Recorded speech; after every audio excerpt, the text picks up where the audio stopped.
Agargaon metro স্টেশনে আছেন আমাদের সহকর্মী মনিরুল ইসলাম মিন্টু। সবশেষ খবরাখবর জানতে আমরা এই মুহূর্তে তার সাথে সরাসরি যুক্ত হয়ে যাচ্ছি। মনিরুল ইসলাম মিন্টু, আগের বুলেটিনে আপনি যেমনটি বলছিলেন যে মতিঝিল থেকে উত্তরার দিকে কিন্তু এখন পর্যন্ত কোনো ট্রেন ছেড়ে যাচ্ছিল না, তবে উত্তরার দিক থেকে মতিঝিলে একটি ট্রেন সকাল থেকে ছেড়ে গিয়েছে। এই মুহূর্তে আসলে কি অবস্থা? মতিঝিল থেকে ট্রেন কি উত্তরার দিকে যাচ্ছে কিনা, কিংবা উত্তরার দিক থেকে আর কোনো ট্রেন কি মতিঝিলের দিকে যাচ্ছে কিনা? ঠিকই বলেছেন, সকাল থেকে আসলে বৈরী আবহাওয়ার মধ্যে সবারই প্রত্যাশা ছিল, বিশেষ করে এই রুটে যারা চলাচল করেন মেট্রো রেলে, তাদের আসলে প্রত্যাশা ছিল যে এই দুর্ভোগ এড়ানোর জন্য তারা মেট্রো রেলে চলাচল করবেন। কিন্তু বলা যায় যে মেট্রো রেল স্টেশনে এসে তারা আরেক বিপত্তিতে পড়েন। তারা অপেক্ষা করতে থাকেন যে মেট্রো রেল ছাড়বে, এবং মেট্রো রেল যে প্ল্যাটফর্ম থেকে জানানো হয় যে যান্ত্রিক গোলযোগের কারণে এই মেট্রো চলাচল বন্ধ।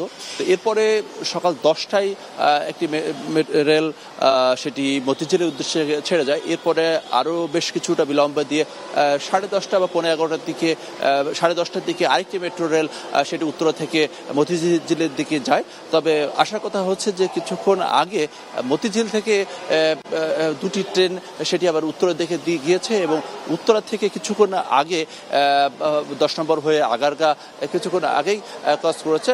বলা যায় যে এখন আস্তে আস্তে স্বাভাবিক হতে শুরু করেছে, কিন্তু এখনো স্বাভাবিক হয়েছে সেটি কিন্তু বলার সুযোগ নেই। এবং আমরা লক্ষ্য করছি এক একটা ট্রেন যখন আসছে একেবারে যে উপচে পড়া ভিড়, সেটা আমরা আগেই লক্ষ্য করেছি। কিন্তু আজকে যে অবস্থা হয়েছে যে অনেকক্ষণ ধরে যাত্রী প্ল্যাটফর্মে অপেক্ষা করার ফলে সেই যাত্রীর এত বেশি ভিড় হয়ে যাচ্ছে, সেই ট্রেনগুলো ছাড়তেও বেশ কিছুটা বিলম্ব হয়ে যাচ্ছে। তো আশা করা হচ্ছে যে হয়তোবা আস্তে আস্তে এই পরিস্থিতি স্বাভাবিক হয়ে আসবে। এখনো স্বাভাবিক সেটি বলা যাবে না। অনেক যাত্রী যারা মেট্রো রেলের জন্য অপেক্ষা করছেন তারা অন্যান্য ভাবে চলে যাওয়ার চেষ্টা করেছেন, ফলে এখন প্ল্যাটফর্মে বলা যায় যে যাত্রীর যে চাপ সেটি আস্তে আস্তে বেশ কমে এসেছে। এবং যাত্রীদের আসলে দাবি যে এই যে সমস্যা মাঝে মধ্যে হচ্ছে এটির জন্য একটা স্থায়ী সমাধান হয়, এবং যদি এই দুর্ভোগ তৈরি এই সমস্যা যদি যান্ত্রিক সমস্যা হয় সেক্ষেত্রে কতক্ষণ পরে আবার মেট্রো রেল চলাচল শুরু করবে সেই ধরনের যে আগের থেকেই যেন যাত্রীদেরকে জানানো হয়, এরকম একটি হটলাইন থাকুক অথবা অ্যাপ থাকুক, সেই ধরনের ব্যবস্থা যাতে থাকে। তো এই ছিল বলতে গেলে মেট্রো চলাচলের অবস্থা।